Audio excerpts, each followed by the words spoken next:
Howdy, good morning, and welcome to Red Sea Roundup. I'm your host, Judy Comeaux, here in our office with a guy. I hate to quote David Letterman, but my next guest really needs no introduction.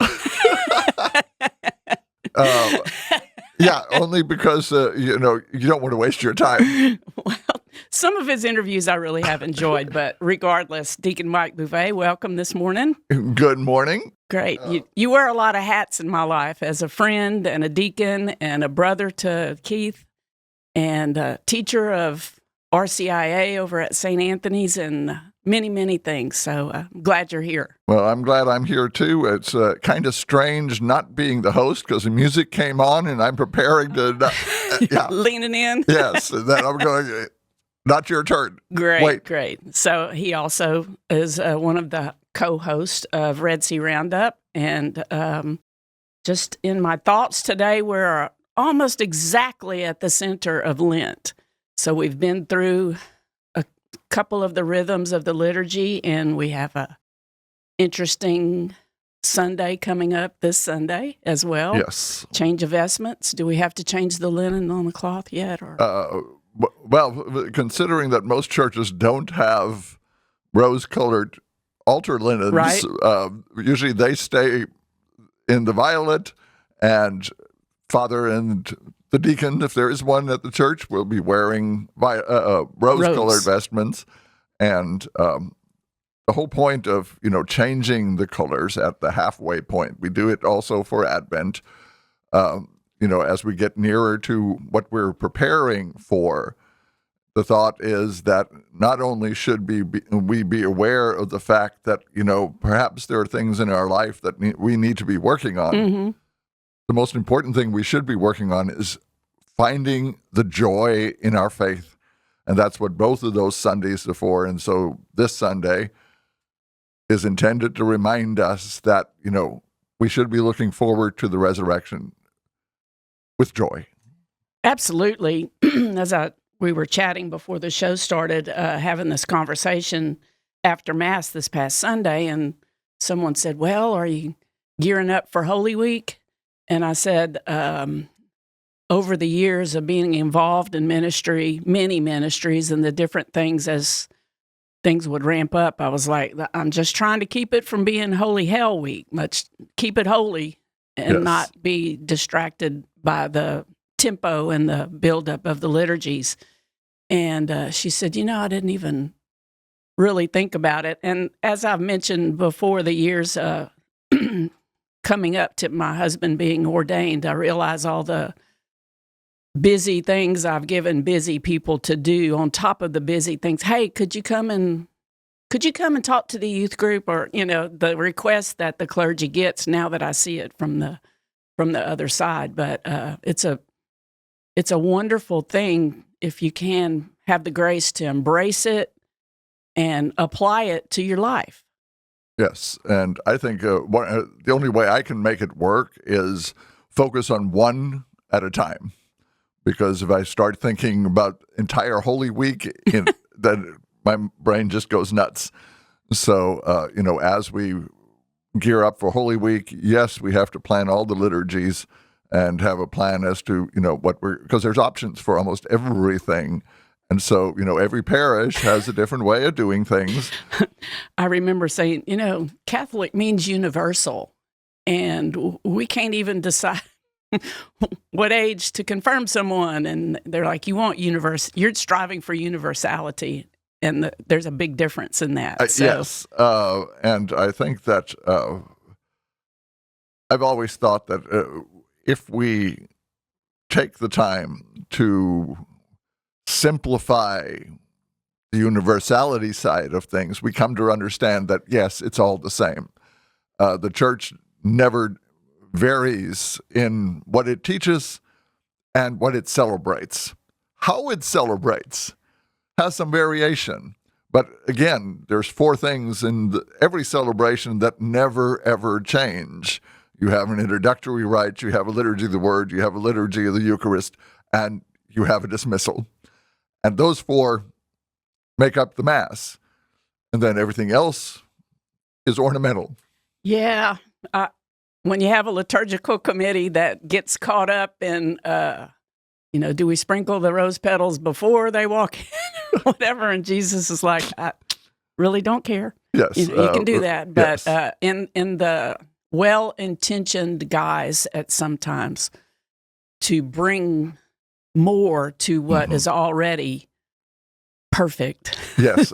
And this is the thing, is every congregation is different. And I think the best pastors understand that, let's figure out what is going to have the most impact, what is needed for this congregation, and, adjust the liturgies accordingly. And, for instance, Palm Sunday, there are 3 options just for the beginning of Mass. Oh, yes. For Palm Sunday. Right. You could be outside. You can be outside and do a procession. You can be inside the narthex and do the opening gospel reading. Or you can just do a simple entrance the way we do for every Sunday Mass. And depending on what your congregation looks like, you have to choose which of these you're going to do. I've had to process trying to play the guitar and sing the King of Glory. It's not an easy thing to do when you're stepping up in the parking lot and all of this. So you need a person to guide you along, and then you're all out of breath and you can't sing. And well, nowadays, the wonderful thing about wireless technology, we can actually have our musicians in the church playing outside. So thank you to technology and all the people that love and support our parishes in that aspect. So we've talked about, is it Laetare Sunday is this coming Sunday, and then another week, and then we'll have Palm Sunday. And then we'll have Palm Sunday. And I thought, Palm Sunday for me is one of the most amazing celebrations in the church year because it reflects humanity so well. You and I were talking before we started, it is absolutely fascinating to me that on Palm Sunday, we begin with Jesus' entrance into Jerusalem. And the crowd is cheering, they're waving palms, they're laying cloaks on the ground, they're enthusiastic about seeing Jesus. And in the same liturgy, we read the Passion. And we hear these same people, mostly, standing there yelling, "Crucify him." And it's very easy for us to say, I would never have done that. I would never have been one of those. But if we look at the culture that we live in today, this groupthink is rampant. People follow whatever fad there is, and they're all in. And we haven't changed in 2,000 years. Well, we haven't changed since God created us. We do the same dumb things over and over again.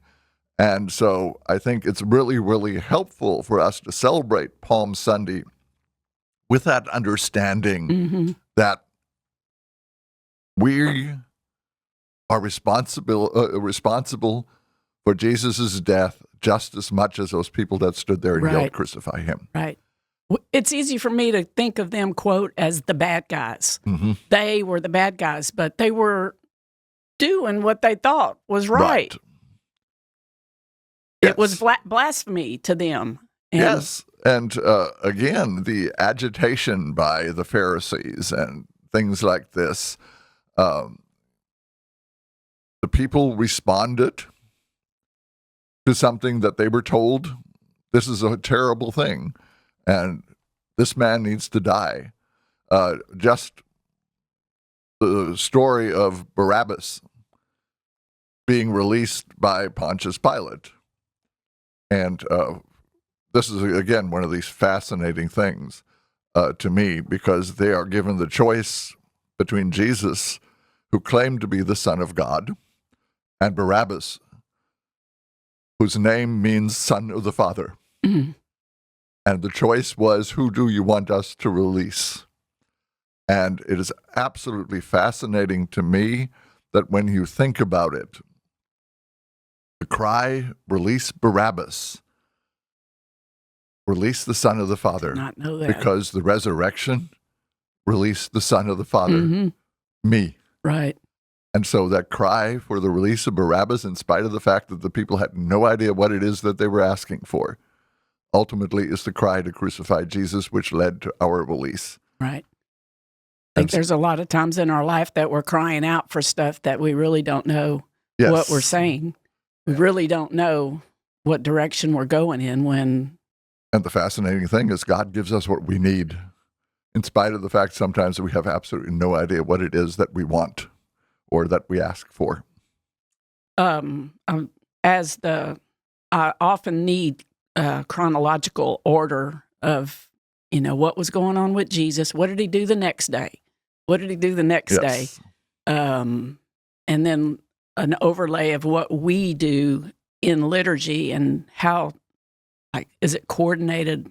Yes. And I would assume it's intentional. Right. Yes. The whole point of Holy Week is to allow us to basically participate in the last 3 days of Jesus' life. Now, of course, Palm Sunday happened several days before that, the entrance before it actually, but the intent is for us to see what happened to Jesus and have us walk with him. And so let's take Holy Thursday, Mm-hmm. which is, well, actually, before we get to Holy Thursday, we're going to start with Holy Tuesday, because what happens Holy Tuesday is actually attributed to Holy Thursday. Okay. Because one of the things that happens every Tuesday, at least in the Diocese of Austin, I'm sure there's probably still some dioceses that actually have this on Holy Thursday, but we have the blessing of the oils by the bishop. Now, again, we don't have a bishop at the moment, so I'm interested to see what the Chrism Mass is going to look like. So that Mass is called the Chrism Mass. Chrism Mass on Tuesday, but it is also when all the priests in the diocese present themselves before the bishop and vow their obedience or continued obedience to the bishop. It is, in a way, intended to symbolize the unity of the bishop and his priests. And so this, again, is, we actually have one leader of the church in every diocese, and that is the bishop. All the priests basically are there to fulfill the wishes of the bishop in the parishes. Mm-hmm. And so they represent the bishop in their parish, but the intent is that basically the bishop is in charge of every single parish in that way. And so every time the priests come together for the Chrism Mass, they sort of reaffirm that unity of the brotherhood, priesthood, the priesthood. Priesthood, in extent, because every bishop is a priest, and so you have that unity of the priesthood. And so, and the reason it's moved to Holy Tuesday is because every priest is required to be at their parish to have the Feast of the Lord's Supper. So sometimes the logistics don't quite work out. And so it's been moved to Tuesday in most dioceses. Okay, and you mentioned some oils. Let's... Yes. Every year, the oils that are used by the church for the various things, baptisms, ordinations, confirmation, baptisms, all these oils, the OCIA process, all these oils, are there's new ones blessed every single year. The old ones are usually burned in the Easter fire. So we get new oils every single year. And usually the first time they're used is then Holy Saturday, which we'll talk about in a little bit. But we have the oil of catechumens, which is the initial oil that we receive preparing for baptism. We have oil of the sick, which the priests use for anointing of the sick and dying. And we have Holy Chrism, which is used for all sorts of things in the Catholic Church, consecrating an altar, consecrating a new priest, confirmation. When Bishop Mike Sis was installed, I think they spilt it on him or whatever, but he had oil dripping down.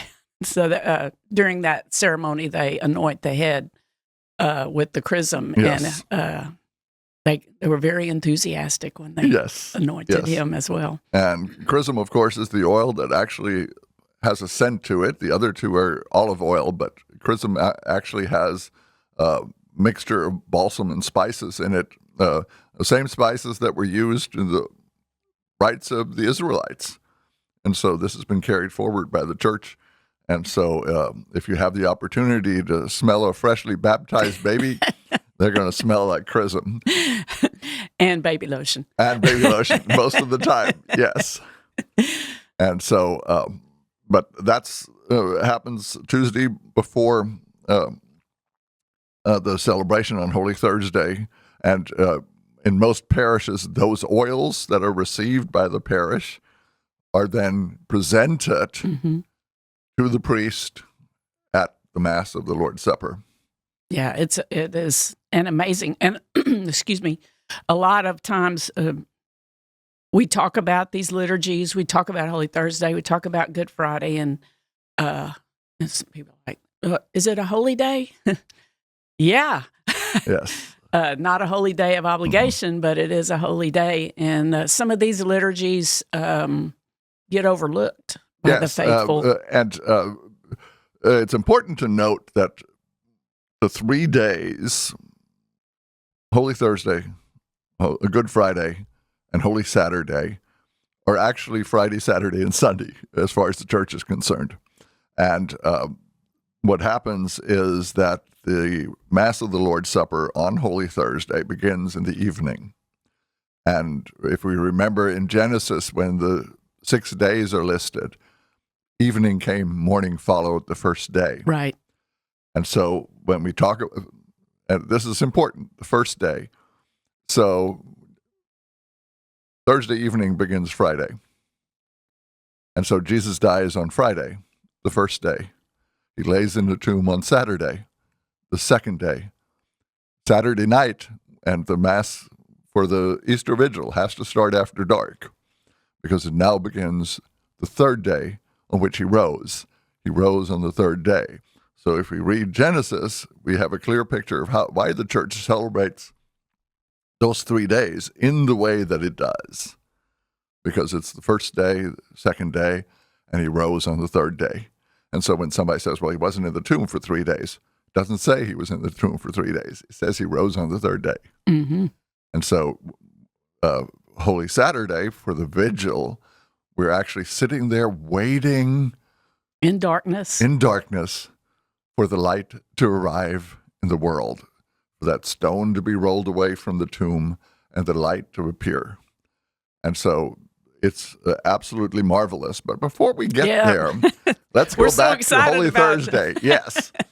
And so Holy Thursday is a celebration of the Lord's Supper. And I've always found it interesting that we're basically celebrating the institution of the priesthood. But you would think, the emphasis would be on the consecration of the Eucharist. And the church doesn't do it that way. The church emphasizes Jesus washing the feet of his disciples. And of course, the important part of that entire event is the line, go and do likewise. Because now we have transferred the responsibility of carrying that forward. And so it, of course, includes the Last Supper, but it's the service side of things that is emphasized on Holy Thursday. Yeah.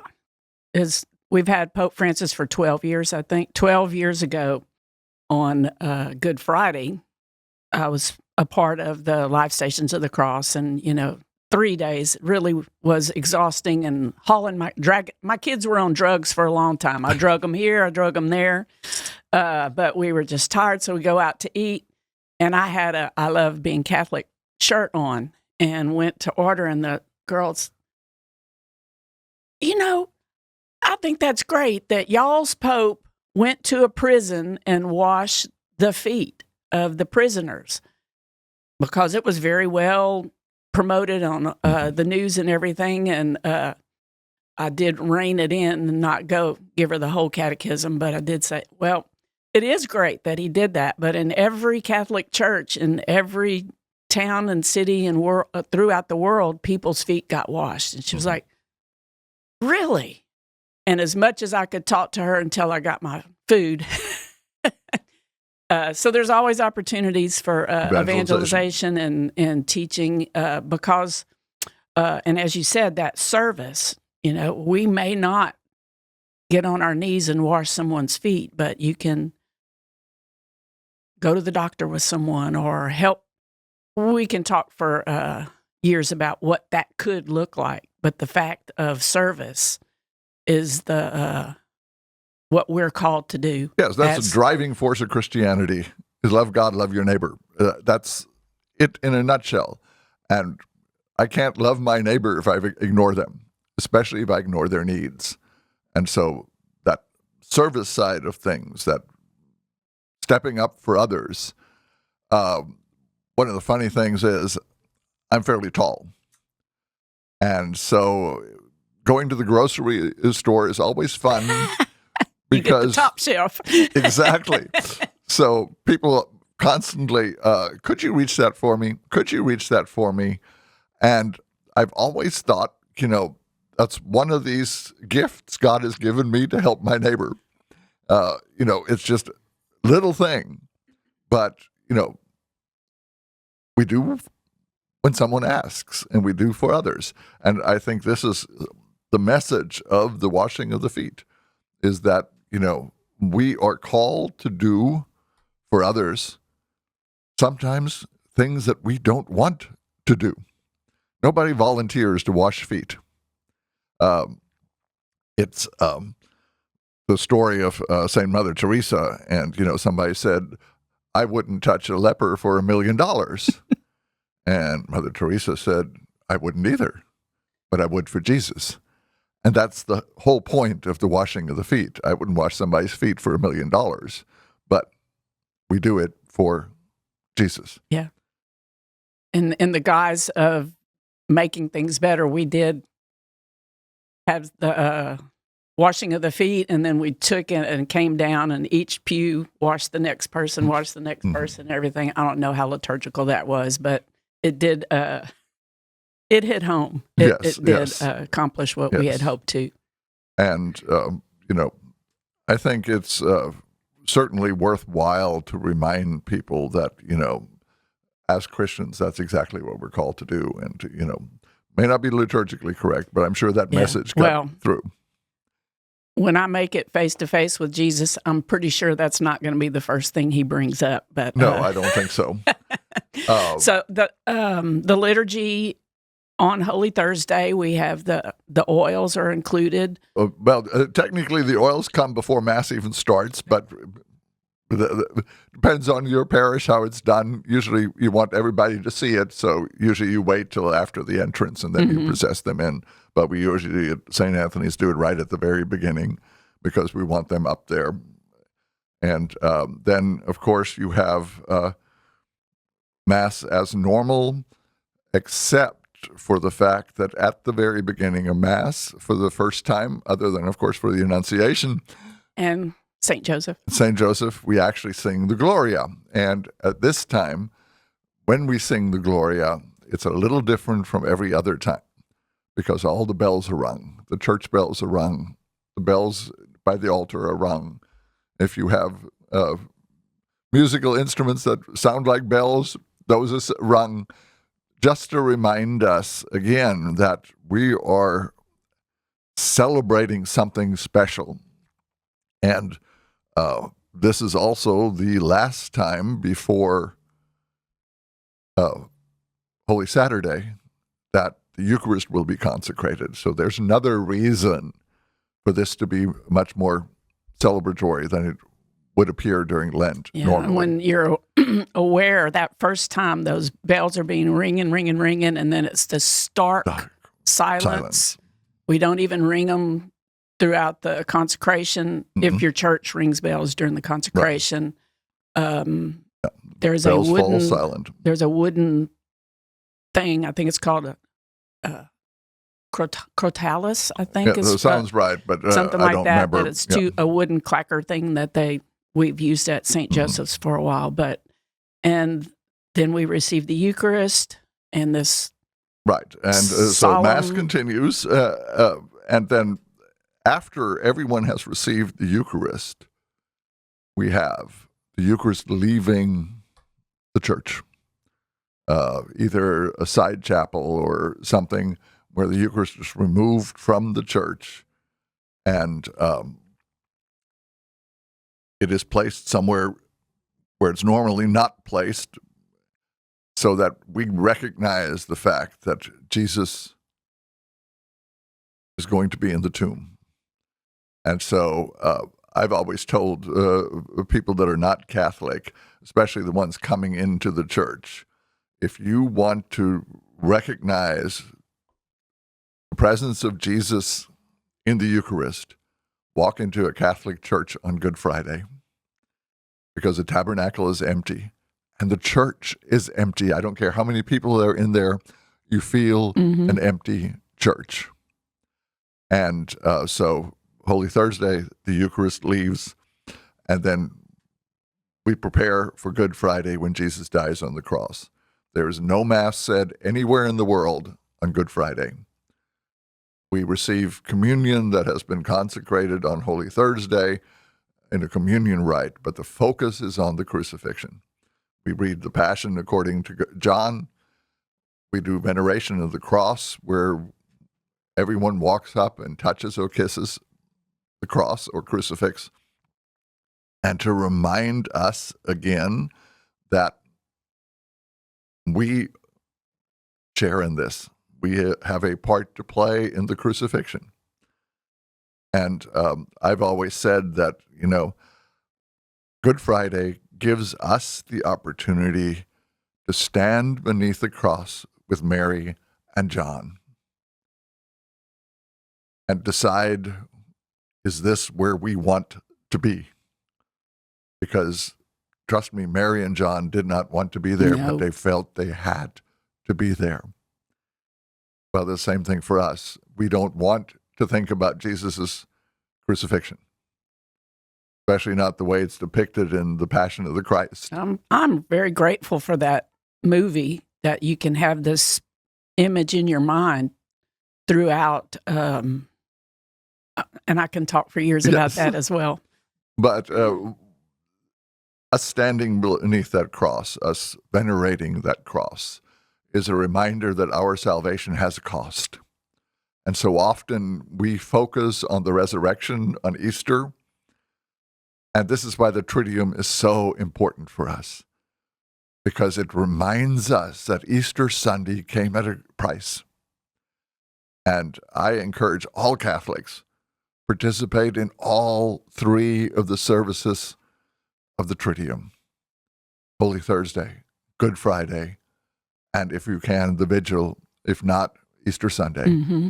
But be mindful that the resurrection is in connection to the crucifixion, the Passion.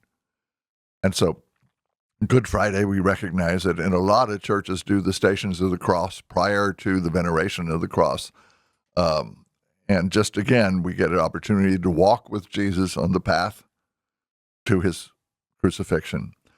And for most churches, the service for the veneration of the cross happens at 3:00 in the afternoon. And so we are there at the foot of the cross when Jesus dies. And that should be eye-opening for all of us. Yeah. Lots of things, take place that we don't normally see. They process in with a veiled, every parish does it differently, right, or whatever, but with the veiled crucifix, this is the wood of the cross on which hung our salvation. Oh, come, let us adore him, I think is the playback. And when then the clergy prostrates themselves in front of the altar, which if you've ever been to an ordination, it's a very beautiful visual of what these men have been called to do. Mm-hmm. And I would assume it's the same significance on Good Friday that they're giving their, pledging their continued service to the Lord. I think, and again, the clergy actually represent all of us, because this should be our mindset, especially on Good Friday, that Jesus offered himself to us. We're there to offer ourselves back to him.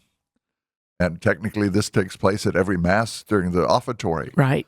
But this is intended, basically, the in-your-face version of that you prostrate yourself in front of that altar. Because, again, I think we lose sight so often that the Mass should be entertaining. You hear this all the time, well, I don't go to Mass anymore. I got nothing out of it. It's boring. And that laying flat on the floor in front of the altar is a reminder it's not what you get out of it.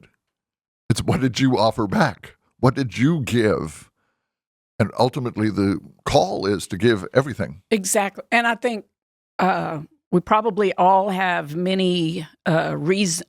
I go to Mass to do this or for this or whatever. And probably a lot of them are accurate. I do appreciate receiving the Eucharist when I go to Mass, but that's not why we're there. We're there to pray. You're only required to receive it once a year. Right. So that's a nice little lagniappe, as those Cajuns say, to get to receive the Eucharist, but we are there to praise and honor and give glory to God. Yes. And this is, Bishop Barron always talks about this. As Catholics, it's all about right worship, because this is the whole premise of the Old Testament. It's how do you offer right worship to God? Read the Psalms. I didn't want sacrifices. I didn't want this. What did I want? I want a clean heart. Yeah. Much easier to burn a dove than... Exactly. Well, that's the whole point is, I can make a sacrifice all I want to. I can sacrifice a lamb. I can sacrifice a bull. I can sacrifice 2 pigeons. I'm called to sacrifice myself. Oh, no. Now we're asking too much. But that's the whole point. Right. We are there to worship God, and we worship him by offering ourselves back to him. It takes us right back to laying flat on the ground in front of the altar. Beautiful. That's what we do. I want to give plenty of time for the Easter Vigil. Yes. Especially, this whole rhythm of RCIA and how it's handled at different parishes. There's this energy that goes on in our parishes for 7 or 8 months of people wanting to join the church and how that is accomplished. And there's just no way to explain it to everybody. Scrutiny, what's that? These people are at this Mass. What does that mean? Mm-hmm. So that could be a whole show, I suppose, to talk about that. But so we get to Holy Saturday and the Easter Vigil. And again, this is absolutely wonderful that you bring this up, because the whole purpose of Lent ultimately is preparation for the sacraments. And not just for the people entering the church, but ultimately, again, as I mentioned, we're only required to receive the Eucharist once a year. And of course, that implies that we receive reconciliation once a year before we receive the Eucharist once a year. And so technically, everyone should, during Lent, prepare themselves to receive the sacraments. And so if you have the opportunity to go to the Easter Vigil, the whole point of the Easter Vigil is to walk us through salvation history to the point of the resurrection. So we understand when those people who are entering the church receive those sacraments for the first time, what is it that you're receiving? What is it that you've been preparing for all this time? And so even Catholics who have been going to Mass all their lives go to the Easter Vigil at least once, because it is the opportunity to see what the church intends for us to see in the celebration of Easter. And to fall more and more in love with Jesus Oh, yes. every minute of every day, because with great love, things come together. And Yes. if Jesus is just a figure on the cross somewhere and you don't grow more and more in love with him, you wouldn't want to serve him. It's a culmination of your faith journey. Yes. And I find it interesting that usually the most active people in any parish are people who've converted to Catholicism. Mm-hmm. Because they've had that experience throughout RCIA, OCIA, and the Easter Vigil, and getting to meet Jesus basically in its fullness. You know, the whole salvation history, which is basically God's plan for us, including what happens at Easter, the passion, death, and resurrection of Jesus. That's all tied into that. And the readings, which are lengthy, but they tell us the whole story. They tell us exactly what God intends for us to hear when we read the gospel, when we read the Old Testament. And so we have that opportunity to sort of in a condensed form do a Bible study. Mm-hmm. We learn what it is that the Bible is intending to communicate, where we don't get fixated on individual lines or paragraphs that somebody quotes to us to prove one thing or another. It's the story of salvation. And so we have these lengthy readings, and then we enter into the sacraments. We have a baptism if you have people being baptized in the church. We have confirmation for those that have just been baptized and those that are entering into the church from another faith tradition. And we are reminded through the sprinkling rite and our profession of the baptismal promises, reminding us of the promises that we made when we were baptized. And so we enter into, again, that whole preparation for the sacraments that Lent is intended to remind us comes to the culmination on Holy Saturday. And so then, of course, we have, for the first time since Holy Thursday, consecration of the Eucharist. And it is absolutely marvelous.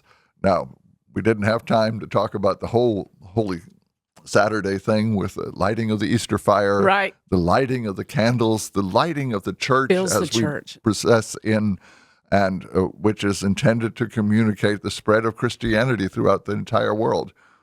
Jesus rose from the dead, and the church lit up the world, which is still fascinating that in spite of the fact that, you know, we have moved away from Christianity, if you ask somebody what year it is, they to this day will say 2025.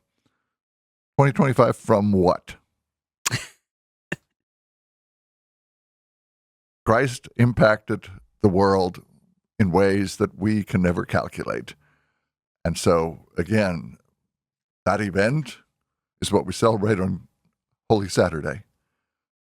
The world changed forever, whether you're a believer or not a believer. The world changed, and that had an impact on everything that happened since then. Just when you say that 2025, it's an act of faith. Yes. Without even knowing. Yes, exactly. So delightful. So delightful. And what's not, I wouldn't say unique, but very, you could attend that Holy Thursday, Easter Vigil anywhere. Yes. Whether you even understood the language or not. And our church just loves us and teaches us without words sometimes. Without, you would see this church lighting up. Jesus is the light of the world. This is the thing. If you did not understand a single word, you might miss out on the impact of the readings, but you would still see people being baptized, the sprinkling rite, the Eucharist, the sanctuary candle being relit. Yeah, I think we ring the bells during the Gloria that Mass too. Because yes, the bells let during me Gloria. pull the rope that rings it, and I about had a heart attack. It's a long song. Oh, yeah. Well, I was so impressed. One of our altar servers volunteered to ring the bell, and he rung the bell the entire time. I was so impressed because our bell, it's a tough one. It'll if you're not paying attention, it'll lift you up off the floor.